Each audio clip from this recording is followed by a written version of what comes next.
द्वारका नगरी की एक रमणीय संध्या थी। भगवान श्री कृष्ण राजमहल के उद्यान में अपनी प्रिय पत्नी सत्यभामा के साथ टहल रहे थे। सुरम्य उपवन में पुष्पों की सुगंध फैली हुई थी और पक्षियों का मधुर कलरव गूंज रहा था। उसी सुंदर वातावरण में सत्यभामा के मन में एक जिज्ञासा ने जन्म लिया। सत्यभामा ने कोमल स्वर में पूछा, स्वामी, मैंने अनेक वृद्धजनों से सुना है कि पत्नी को सदैव पति के बाद ही भोजन करना चाहिए। यदि स्त्री अपने पति के साथ बैठकर या उससे पहले भोजन करे तो उसके सौभाग्य पर विपरीत प्रभाव पड़ता है। क्या यह सत्य है? कृपया इसका रहस्य मुझे समझाइए। श्री कृष्ण ने मुस्कुराते हुए सत्यभामा की ओर देखा। उनकी मधुर मुस्कान में गहन करुणा और ज्ञान झलक रहा था। उन्होंने कहा, प्रिय सत्यभामी, हमारे शास्त्रों में नारी के पतिधर्म का अत्यंत महत्व बताया गया है। कहा गया है कि स्त्री के लिए इस लोक और परलोक में उसके पति के समान कोई दूसरा देवता नहीं होता। पति की सेवा और प्रसन्नता से उसे सभी सुख प्राप्त हो सकते हैं, जबकि पति की अप्रसन्नता उसके समस्त सुखों को नष्ट कर देती है। सत्यभामा ध्यान से सुन रही थीं। कृष्ण आगे बोले, तुम्हारे प्रश्न का उत्तर एक पुरातन कथा में मिलता है। यह कथा सुनो, जिससे तुम जान सकोगी कि जो स्त्री अपने पति के साथ या उससे पहले भोजन कर लेती है, उसे किस प्रकार का श्राप भोगना पड़ सकता है। इतना कहकर भगवान श्री कृष्ण ने एक प्राचीन घटना की कथा सुनानी शुरू की। प्राचीन काल में पुण्यपुर नाम का एक संपन्न राज्य था। वहां के राजा ऋतुध्वज अपने धर्मपरायण और न्यायप्रिय स्वभाव के लिए विख्यात थे। प्रजा उनका आदर भगवान की भांति करती थी। राजा जितने वीर थे उतने ही दयालु भी थे। उनकी अर्धांगिनी रानी पद्मावती रूप में अप्सरा जैसी सुंदरी और गुणों में मातृभूमि की सच्ची सेविका थी। दोनों का दाम्पत्य प्रेम पूरे राज्य के लिए आदर्श था। राजा ऋतुध्वज और रानी पद्मावती एक दूसरे का अत्यंत सम्मान करते थे। पद्मावती पति को परमेश्वर मानकर उनकी सेवा में सदा तत्पर रहती थी। राजा भी पद्मावती से असीम स्नेह करते थे और उन्हें राज्य की लक्ष्मी मानते थे। राजा प्रातः काल सभा में जाने से पूर्व और संध्या में लौटने के बाद कुछ समय अवश्य रानी के संग बिताते थे। दोनों साथ साथ विविध विषयों पर चर्चा करते, राजकीय हलचलों पर विचार करते और फिर रानी स्वयं अपने हाथों से राजा को भोजन परोसती थी। साधारणतः रानी पद्मावती राजा को आदरपूर्वक भोजन करवाने के बाद ही स्वयं अन्न ग्रहण करती थी। वह अन्नपूर्णा के रूप में पूरे परिवार एक और अतिथियों की सेवा कर अंत में स्वयं भोजन करती थी। किंतु राजा ऋतुध्वज के अनुरोध पर कभी कभी वह प्रेमवश उनके साथ बैठकर भी भोजन कर लिया करती थी। राजा को यह अच्छा लगता कि उनकी प्रिया उनके संग भोजन करे, ताकि दोनों एक दूसरे को भोजन कराते हुए समय बिताएं। यद्यपि महल की वृद्ध दासियां और राजगुरु ने संकेत दिया था कि शास्त्रों की मर्यादा अनुसार रानी को पहले सेवाएं पूर्ण कर बाद में ही भोजन करना चाहिए, परंतु राजा के प्रेम और आग्रह के आगे रानी संकोचवश मना नहीं कर पाती थी। दोनों यह मानते थे कि पति पत्नी का एक साथ प्रेम पूर्वक भोजन करना उनके संबंध को और मधुर बनाएगा। इस प्रकार कुछ समय तक सब कुशल चलता रहा।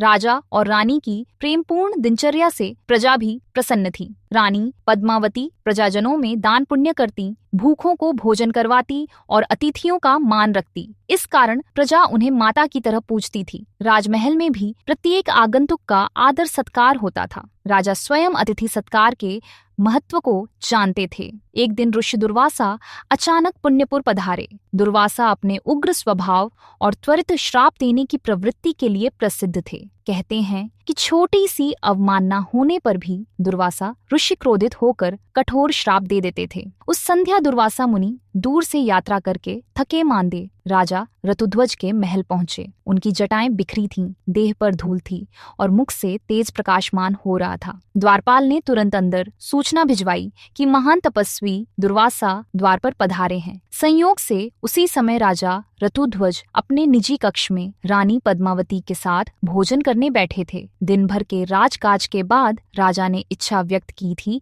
कि आज वे रानी के साथ एकांत में भोजन करेंगे। रानी ने प्रेम पूर्वक स्वयं व्यंजन बनाए थे और राजा को परोसकर साथ बैठी थीं। दोनों निश्चिंत होकर हास परिहास और मधुर वार्तालाप करते हुए भोजन का आनंद ले रहे थे। द्वारपाल की सूचना लेकर एक सेवक भंडार गृह तक आया, परंतु राजा ने पहले ही आदेश दे रखा था कि निजी समय में उन्हें विघ्न न डाला जाए। सेवक कुछ दुविधा में पड़ा। एक ओर क्रोधी मुनि द्वार पर प्रतीक्षा कर रहे थे, दूसरी ओर राजा का आदेश कि किसी भी कारण से अशांति न हो। सेवक ने सोचा कि भोजन उपरांत ही सूचना दी जाएगी, कुछ ही देर है, ऋषि थोड़ी प्रतीक्षा कर लेंगे। यह सोचकर वह दुर्वासा को तुरंत आमंत्रित करने नहीं गया, बल्कि भीतर ही स्थिति देखने लगा। उधर दुर्वासा ऋषि द्वार पर खड़े खड़े प्रतीक्षा कर रहे थे। पल बीतते गए, पर कोई स्वागत के लिए न आया। उन्हें आश्चर्य और क्रोध होने लगा। महान राजा रतुध्वज के राजमहल में आकर भी उन्हें अंदर आमंत्रण न मिले। यह अतिथि का निरादर था। दुर्वासा के मन में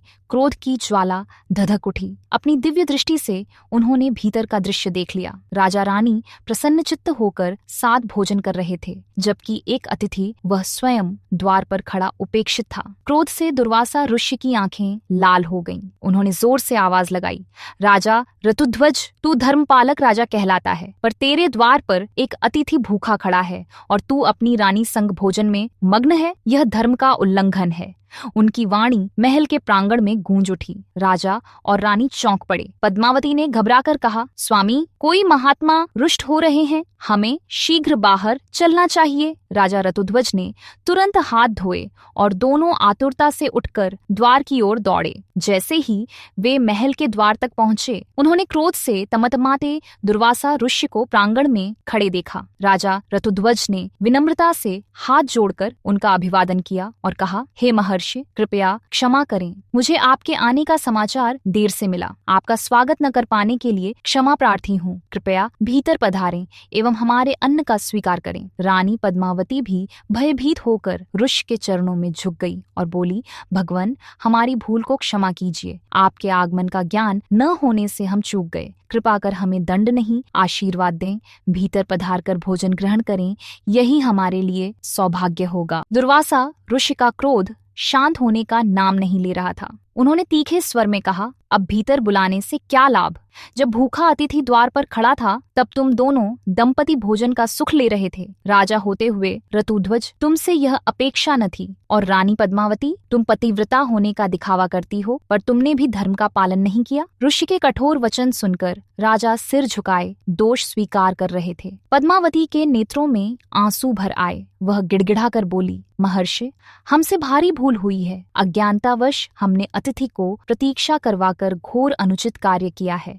हमारे मन में कोई अनादर का भाव नहीं था, केवल अज्ञानता में भूल हो गई। कृपया हमें क्षमा कर दें। दुर्वासा ने क्रोध में भरकर धरती पर अपना दंड पटका। भय से महल के द्वारपाल और सेवक भी दूर खड़े कांप रहे थे। ऋषि गर्जना करके बोले, क्षमा, क्षमा के अधिकारी तुम होते यदि एक क्षण भी धर्म ना भूलते। राजन, तुझे अपने सुख से अधिक धर्म और प्रजा का ध्यान होना चाहिए था। और रानी, तुम्हारा कर्तव्य था कि पहले अतिथि को संतुष्ट करती, फिर पति संग भोजन करती। तुम दोनों पति पत्नी ने अतिथि का अपमान किया है, इसका परिणाम तो भोगना ही पड़ेगा। यह कहकर दुर्वासा ने हाथ उठाकर भयानक श्राप दिया। राजा रतुध्वज, जिस सुख को प्राप्त करने के लिए तुमने धर्म भंग किया, वही सुख अब तुम्हारे जीवन से सदा के लिए विलीन हो जाएगा। तुमने अपनी पत्नी के साथ मिलकर अतिथि की अवहेलना करते हुए भोजन किया, अतः यही भोजन तुम्हारे जीवन का अंतिम भोजन सिद्ध हो। तुम 7 दिन भी जीवित नहीं रह पाओगे। 7वें दिवस के सूर्यास्त से पूर्व ही तुम्हारी मृत्यु अवश्यंभावी है। ऋषि के मुख से निकला हर शब्द वज्र के समान राजा रानी के हृदय पर प्रहार कर रहा था। श्राप सुनते ही रानी पद्मावती हायनाथ कहकर अचेत होकर भूमि पर गिर पड़ी। राजा का मुख पीला पड़ गया। वे कांपते स्वर में बोले, महामुनि, ऐसा कठोर श्राप मत दीजिए। मेरा जीवन तो प्रजा और धर्म के लिए समर्पित है। यदि मुझसे भूल हुई है तो कोई प्रायश्चित बता दीजिए, जिससे यह अनर्थ टल सके। दुर्वासा ने कठोरता से उत्तर दिया, मेरे श्राप के शब्द ब्रह्मांड में स्थापित हो चुके हैं, उन्हें कोई टाल नहीं सकता। 7 दिन के भीतर तेरी मृत्यु होकर रहेगी, यह सुनिश्चित है। फिर कुछ नरम पड़ते हुए बोले, हाँ, यदि महादेव शिव प्रसन्न हो तो मृत्युदेव यम का हस्त आगे बढ़ने से शायद रुक सके, किंतु यह मेरी सीमा के बाहर है। अब फल भुगतने को तत्पर रहो। ऐसा कहकर क्रोधित दुर्वासा मुड़े और पुकारते हुए महल से बाहर निकल गए। राजा रतुध्वज स्तब्ध खड़े रह गए। आगे बढ़कर उन्होंने मूर्छित पड़ी रानी को बाहों में उठाया। सेवक दौड़े आए और रानी को संभालकर अंदर ले जाने लगे। राजा का मन ग्लानि से भर चुका था। उन्होंने जीवन में सदैव धर्म का पालन किया था, पर एक क्षण की चूक से आज सर्वनाश सामने खड़ा था। महल के भीतर कोहराम मच गया। राजा ऋतुध्वज के जीवन के केवल 7 दिन शेष हैं। यह समाचार बिजली की तरह समूचे राजप्रासाद में फैल गया। रानी पद्मावती को होश आया तो वे फूट फूट कर रोने लगीं। राजा ने उनका हाथ थामकर सांत्वना देने का प्रयास किया, किंतु स्वयं उनकी आंखों से भी आंसू छलक पड़े। दोनों पति पत्नी गहरे शोक में डूब गए। कुछ देर बाद राजगुरु वशिष्ठ तथा महल के चिकित्सक वहां एकत्र हुए। राजगुरु ने गंभीर स्वर में कहा, राजन, क्रोधी दुर्वासा का श्राप यूं ही निष्फल नहीं होगा, परंतु हमें हर संभव उपाय करना चाहिए। शास्त्रों में कहा गया है कि सच्चे प्रायश्चित और ईश्वर आराधना से कठिन विपत्ति को टाला जा सकता है। अभी समय पूर्णतः हाथ से नहीं गया है। दुर्वासा आर्षि ने स्वयं संकेत दिया है कि यदि भगवान शंकर की कृपा हो जाए तो मृत्यु टल सकती है। अतः हमारे पास एक ही मार्ग है, भगवान शिव को प्रसन्न करना। रानी पद्मावती ने आंसू पोंछते हुए दृढ़ स्वर में कहा, मैं अपने स्वामी के प्राण बचाने हेतु किसी भी हद तक जाऊंगी। महादेव, शिव की उपासना के लिए मैं तुरंत तैयार हूँ। राजा ने निष्प्रभ स्वर में कहा, प्रिय, मुझे अपने जीवन का भय नहीं है। मैंने सदा धर्मपूर्वक राज्य किया है। मृत्यु अब भी आए अथवा 100 वर्ष बाद मैं संभव रखूंगा। बस इस बात का दुख है कि तुम्हें मेरे कारण यह युवा अवस्था में वैधव्य का श्राप झेलना पड़ेगा। यह सुनते ही पद्मावती के हृदय में वेदना की लहर दौड़ गई। उन्होंने दृढ़ता से पति का हाथ पकड़कर कहा, आर्यपुत्र, ऐसा अनिष्ट मैं कदापि नहीं होने दूंगी। मैंने सदा देवों, ऋषियों और अपने पति को प्रसन्न रखने का यत्न किया है। आज यदि मेरे पातिव्रत्य की किंचित भी शक्ति है तो मैं यमराज से आपके प्राण छीन लाऊंगी। उनकी बड़ी बड़ी आंखों में अपार दृढ़ संकल्प झलक उठा। राजगुरु ने कहा, रानी जी, आपको घोर तप करना होगा। समय बहुत कम है। आज की रात्रि क्षण भर भी व्यर्थ न गंवाकर आराधना आरंभ करनी होगी। रानी ने बिना विलंब किए अपने आभूषण उतार दिए और रेशमी वस्त्र त्याग कर साधारण सफेद वस्त्र धारण कर लिए। उन्होंने क्षण भर में खुद को कठोर तपस्या के लिए तैयार कर लिया। महल के निकट ही शिवजी का एक प्राचीन मंदिर उद्यान के पार स्थित था। पद्मावती ने निश्चय किया कि वहीं भगवान शंकर की उपासना करूंगी। राजा ऋतुध्वज व्याकुल होकर बोले, प्राणेश्वरी, तुम अकेली भला इस अंधेरी रात्रि में मंदिर कैसे जाओगी? मैं तुम्हें वहां अकेला नहीं छोड़ सकता। मेरे रहते तुम्हें कष्ट उठाने की आवश्यकता नहीं। पद्मावती ने राजा को शांत करते हुए उत्तर दिया, स्वामी, अब भी आपके शरीर को श्राप ने जकड़ना शुरू नहीं किया है। आप यहीं महल में रहें। यदि आप भी तप करने चलेंगे तो राजकार्य और राज्य की रक्षा कौन करेगा? आपके जाने से प्रजा में भगदड़ मच जाएगी। अतः आप धैर्य रखें, मुझे अपना धर्म निभाने दें। मैं पति की रक्षा हेतु पत्थर पर भी सिर पटकने को तैयार हूँ। आपकी प्राण रक्षा के आगे महल का सुख मेरे लिए तुच्छ है। राजा यह सुनकर निश्शब्द हो गए। उन्होंने कांपते होठों से कहा, ठीक है प्रिय, यदि यही तुम्हारी इच्छा है तो मैं बाधा नहीं बनूंगा। मेरा आशीर्वाद और प्रेम तुम्हारे साथ है। अपनी रक्षा का भी ध्यान रखना। कहते कहते राजा का गला भर आया। रानी पद्मावती ने पति के चरण स्पर्श किए। राजगुरु व कुछ भरोसेमंद सेवकों के साथ रानी पल भर में महल से निकलकर पास के शिव मंदिर की ओर प्रस्थान कर गईं। आधी रात का समय था। आकाश में तारों की धुंधली छाह थी और चंद्रमा बादलों में छुपा था। पद्मावती नंगे पांव तीर की तरह मंदिर पहुंची। सेवकों ने दूर से ही दीपक की व्यवस्था कर दी, पर रानी ने सभी से लौट जाने को कहा। उन्होंने कहा, अब आगे का मार्ग मुझे अकेले तय करना है। आप सब महल लौट जाएं और राजा की सेवा में रहें। सेवकों और राजगुरु के लौट जाने पर पद्मावती ने एक दीपक प्रज्वलित कर शिवलिंग के सम्मुख रखा। घनघोर अंधेरा और सन्नाटा था। रानी ने दोनों हाथ जोड़कर भगवान शिव को स्मरण किया और वहीं मंदिर प्रांगण में धरती पर बैठ गईं। पद्मावती ने शिवलिंग के सामने आसन लगा लिया और कठोर तप का संकल्प किया। उन्होंने मन ही मन भगवान शिव से प्रार्थना की, हे औढ़रदानी महादेव, आप तो भक्तों पर शीघ्र प्रसन्न होने वाले भोलेनाथ हैं। मुझ अबला पर दया कीजिए और मेरे पति के प्राणों की रक्षा कीजिए। मेरे पति देव निर्दोष हैं। यदि भूल हुई तो मुझसे हुई, उसका दंड मुझे दें। मेरे सुहा को जीवन दान प्रदान करें। ऐसी प्रार्थना कर पद्मावती ने जल का त्याग कर दिया। और भगवान शंकर का नाम जपते हुए तप में लीन हो गईं। रात बीत गई, भोर हो चला। पद्मावती ने आंखें नहीं खोलीं।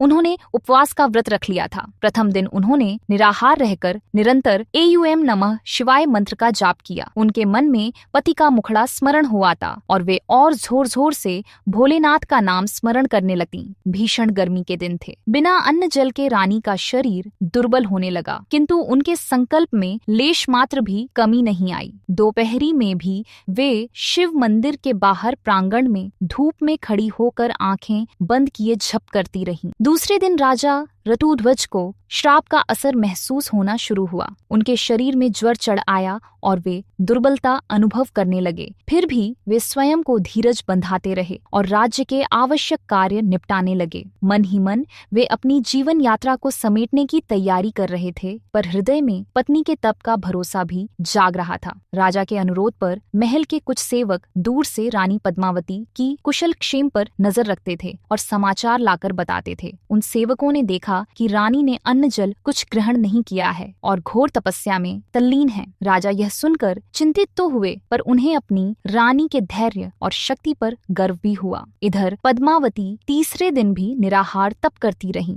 धूप, वर्षा या रात की ठंड का उन पर कोई प्रभाव नहीं पड़ रहा था। मंदिर के पुजारी ने हाथ जोड़कर प्रार्थना की, महारानी कृपया थोड़ा जल ग्रहण कर लीजिए, अन्यथा आप जीवित नहीं रहेंगी। किंतु पद्मावती ने दृढ़ स्वर में मना कर दिया, जब तक स्वामी के प्राण संकट में हैं, मैं अन्न जल ग्रहण नहीं कर सकती। मुझे मेरे तप से मत हटाओ। चौथे दिन पद्मावती अत्यंत निर्बल हो चली थीं। उनका मुखमंडल तपस्या के तेज से दीप्त जरूर था, किंतु शरीर कांप रहा था। वे शिवलिंग के समक्ष ही भूमि पर बैठी रहीं और भगवान शिव का ध्यान करती रहीं। मंदिर में आए श्रद्धालु यह दृश्य देखकर आश्चर्य करते और 5वां दिन आया। राजा रतुध्वज का स्वास्थ्य और गिर चला था। अब वे बिस्तर से उठने में भी असमर्थ हो रहे थे। महल में वैद्यों ने औषधियां दी, पर श्राप के प्रभाव के आगे दवाएं निष्फल हो रही थीं। राजा का बदन तप रहा था और हृदय में पीड़ा होने लगी थी। लगता था कि जैसे प्राण धीरे धीरे निकलने को बेचैन है। राजवैद्य ने रानी को संदेश भिजवाया कि राजा की हालत चिंताजनक है, पर पद्मावती ने वह संदेश सुना ही नहीं। वे तो समाधि जैसी अवस्था में पहुंच चुकी थीं। पद्मावती के हठयोग और तप से देवलोक तक हलचल मचने लगी। देवता यह दृश्य देखकर द्रवित हो उठे। इंद्रदेव ने नारद मुनि से कहा, नारद, ऐसी सती नारियों के तप से तो स्वर्ग भी कांप उठता है। क्या ही उत्तम हो यदि भोलेनाथ शीघ्र प्रसन्न हो जाएं। देवर्षि नारद अपने विश्व भ्रमण के क्रम में वहां आ पहुंचे। उन्होंने सोचा कि यदि रानी के संकल्प में कमी आई तो अनर्थ हो जाएगा। अतः वे अदृश्य रूप से मंदिर प्रांगण में ही रुक गए और अपने गायन द्वारा रानी के मनोबल को बल देने लगे। नारद मुनि वीणा लेकर दिव्य स्वर में गाने लगे, नारायण नारायण, शिव नाम का जप तुम करती रहो। नारायण नारायण, विश्वास रखो, मंजिल पाओगी। पातिव्रत्य की शक्ति अपरंपार है। भक्त की पुकार से त्रिभुवन डोलता है। नारायण नारायण, मन में धीर धरो। नारायण नारायण, पति धर्म निभाओगी। नारद के इस मधुर गीत से पद्मावती को नई शक्ति मिली। उन्होंने और प्रबलता से ओम नमः शिवाय का उच्चारण जारी रखा। उनके नेत्र बंद थे और अश्रुधारा गालों पर सूख चुकी थी। मन में केवल शिव और अपने पति की छवि थी। छठा दिन आने तक पद्मावती की हालत अत्यंत दयनीय हो गई थी। शरीर मानो तप की अग्नि में भस्म होने को था। उनकी सांसें धीमी पड़ रही थीं, परंतु जप रुकने का नाम न ले रहा था। देवता भी आशंकित हो उठे कि कहीं रानी का शरीर तपस्या पूर्ण होने से पूर्व ही त्याग न दे। स्वयं नारद ने हस्तक्षेप कर कुछ पुष्पों का रस लाकर पद्मावती के होठों पर टपकाया, ताकि उनकी सूखी देह में थोड़ी ऊर्जा प्रवेश कर सके। पद्मावती को मानो कुछ सुध आई, पर उन्होंने आंख नहीं खोली। उनकी कठिन परीक्षा चल रही थी। आखिरकार 7वां दिन आ पहुंचा, जो कि राजा रतुध्वज के जीवन का अंतिम दिन होने को था। सूर्य धीरे धीरे पश्चिम की ओर ढल रहा था। राजा जीवन और मृत्यु के संधि स्थल पर पहुंच चुके थे। महल में परिवारजन रो रहे थे। राजा क्षीण स्वर में बारंबार पत्नी का नाम ले रहे थे। उन्होंने कराहते हुए कहा, पद्मावती, अगर तुम सुन सकती हो तो लौट आओ, मुझे अंतिम बार दर्शन दे दो। लेकिन रानी तो समाधिस्थ थीं, उन्हें लोक ज्ञान न था। सूर्यास्त निकट था। ब्रह्मांड के विधान के अनुसार यमराज ने राजा रतुध्वज के प्राण लेने के लिए अपने दूतों सहित प्रस्थान किया। अदृश्य रूप में यमदूत दूत महल में आ पहुँचे और राजा के निकट मंडराने लगे। राजा उस समय अर्धचेतन अवस्था में थे और उन्हें एक भयानक साया दिखने लगा। उन्होंने कांपकर आंखें मूंद लीं। उसी क्षण दूर मंदिर प्रांगण में पद्मावती के मन में अपार व्याकुलता उठी, मानो कोई अनहोनी समीप हो। उन्होंने सहसा नेत्र खोल दिए। सामने शिवलिंग स्थिर था, पर उनकी आंखों के कोरों से अविरल अश्रु प्रवाहित होने लगे। हृदय विदीर्ण हो रहा था। समय चूकता जा रहा है, यह भावना उनमें जागी। पद्मावती उठ खड़ी हुई। 7 दिन से निर्जल तप के कारण उनके पैर लड़खड़ा रहे थे, फिर भी वे लड़खड़ाते कदमों से शिवलिंग के समीप गईं और दोनों हाथों से उसे पकड़कर विलाप करने लगीं। हे कैलाशपति शिव, हे जगजननी पार्वती, मैं अब आपकी शरण में हूँ। यदि मेरे पूजन, मेरे जप, मेरे तप में जरा भी सच्चाई है तो मेरे पति की रक्षा कीजिए, नहीं तो मुझे भी उन्हीं के साथ प्राण त्यागने दीजिए। कहकर पद्मावती शिवलिंग से लिपटकर रो पड़ी। उनके करुण रुदन से वायुमंडल भर गया। उनकी हृदय विदारक पुकार कैलाश तक पहुंच गई। उस क्षण भगवान शंकर और माता पार्वती ध्यान में थे। देवी पार्वती ने अधीर होकर शिव से कहा, स्वामी, यह विलाप किसी पतिव्रता स्त्री का जान पड़ता है। कोई सुहागन अपने पति के प्राणों के लिए हमें पुकार रही है। कृपा कर उस दीन पर दया कीजिए। महादेव ने अपने त्रिनेत्र खोले। उन्होंने ध्यान लगाकर संपूर्ण घटना देख ली। पार्वती जी से बोले, देवी, यह पुकार पुण्यपुर की रानी पद्मावती की है। इन्होंने अपने पातिव्रत्य बल और कठोर तप से हम दोनों को पुकारा है। इनके पति राजा ऋतुध्वज पर दुर्वासा मुनि का घोर श्राप है। यमराज स्वयं उनके प्राण लेने महल पहुंच चुके हैं। पार्वती व्याकुल होकर बोली, प्रभु, पद्मावती एक सच्ची पतिव्रता है। इन्होंने इतनी बड़ी तपस्या करके हमें प्रसन्न किया है। क्या हम इनके पति को यम के हाथों मरने देंगे? अगर ऐसा हुआ तो संसार से पत्नी के धर्म पर से विश्वास उठ जाएगा, सती स्त्रियों का मनोबल टूट जाएगा। हमें अवश्य कुछ करना चाहिए। भोलेनाथ मंद मुस्कुराए। देवी, आप सदा करुणा की मूर्ति हैं। निश्चित ही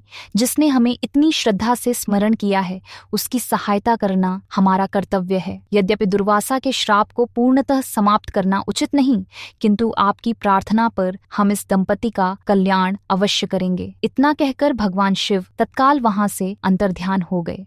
अगले ही पल वे और माता पार्वती पुण्यपुर के शिव मंदिर में प्रकट हुए, जहां पद्मावती विलाप कर रही थीं। उनके प्रकट होते ही मंदिर प्रांगण अद्भुत प्रकाश से आलोकित हो उठा। पद्मावती ने आश्चर्य से आंखें उठाईं। एक ओर त्रिशूल धारण किए नीलकंठ भगवान शिव विराट स्वरूप में खड़े थे, दूसरी ओर गौरवर्णा पार्वती मृदु दृष्टि से मुस्कुरा रही थीं। पद्मावती तुरंत भगवान के चरणों में गिर पड़ी और फूट फूट कर रोती हुई अपना दुखड़ा सुनाने लगी। हे महादेव, हे माँ पार्वती, आपने मेरी पुकार सुन ली। मेरा जीवन धन्य हो गया। कृपा करके मेरे पति के प्राण बचा लीजिए। प्रभु, आपके सिवा अब कोई तारने वाला नहीं है। भगवान शिव ने प्रसन्न होकर आशीर्वाद दिया। उठो सुभगे, मैं तुम्हारे तप से अति प्रसन्न हूँ। इतनी कठिन साधना साधारण नारी के वश की बात नहीं। तुम्हारे पातिव्रत्य और दृढ़ निश्चय ने देवताओं को भी प्रभावित किया है। पार्वती की प्रार्थना पर मैं तुम्हारे सामने प्रकट हुआ हूँ। तुम्हारे पति पर आया संकट टल गया है। माता पार्वती ने पद्मावती को स्नेह से उठाकर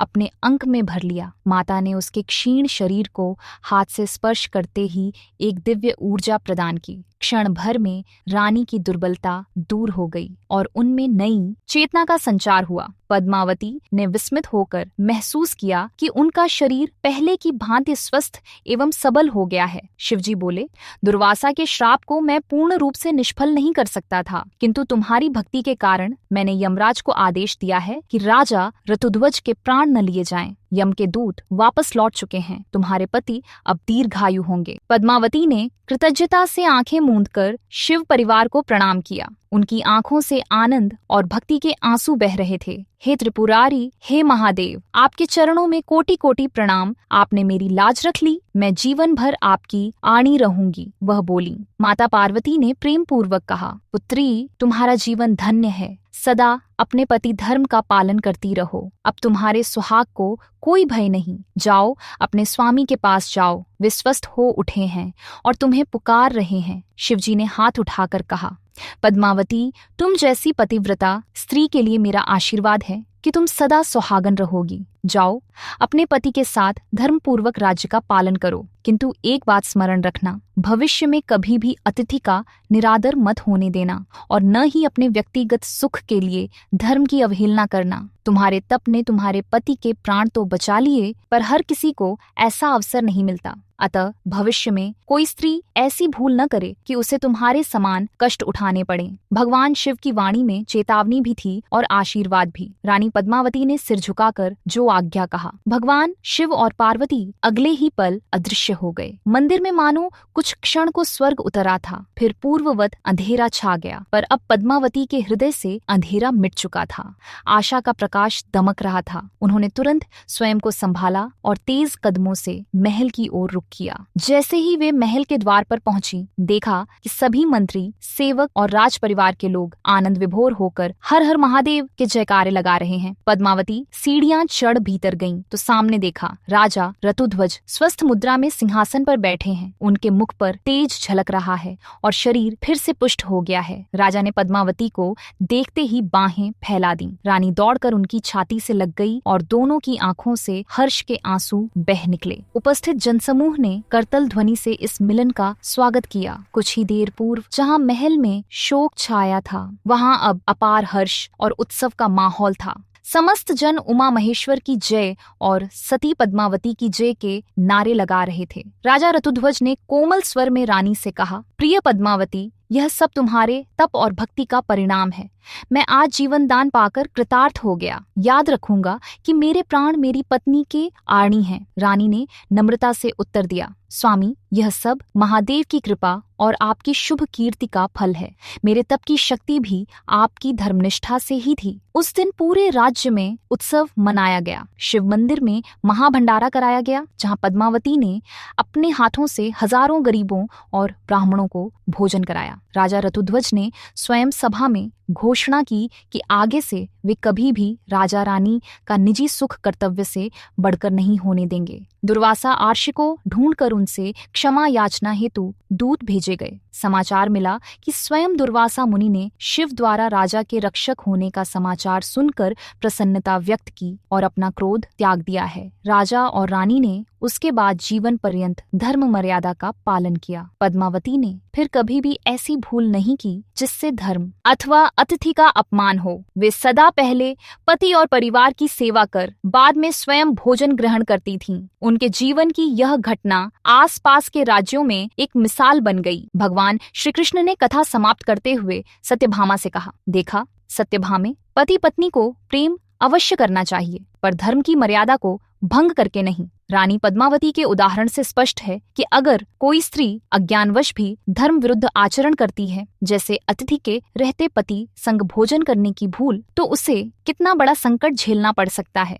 यद्यपि पद्मावती ने अपने तप से अपने सुहाग को वापस पा लिया, किंतु प्रत्येक स्त्री में इतना तपोबल नहीं होता। इसलिए शास्त्रों में नारी को सलाह दी गई है कि वह पति को देवतुल्य मानकर पहले उनकी सेवा और संतुष्टि का ध्यान रखे, उसके बाद ही अपने लिए भोजन पानी आदि की चिंता करे। सत्यभामा ने श्रद्धा से सिर झुकाकर कहा, प्रभु, आपकी कथा ने मेरी आंखें खोल दी। अब मुझे भलीभांति समझ आ गया है कि हमारे बड़ों द्वारा स्थापित ये नियम स्त्रियों के अहित के लिए नहीं, बिल्कुल उनके और उनके परिवार के कल्याण के लिए ही बनाए गए हैं। मैं वचन देती हूँ कि सदैव आपके और परिवार के आतिथ्य का ध्यान रखकर ही अन्न ग्रहण करूंगी। श्री कृष्ण ने प्रसन्न होकर सत्यभामा को आशीर्वाद दिया। उद्यान में खिले फूलों की सुगंध मानो और मादक हो उठी।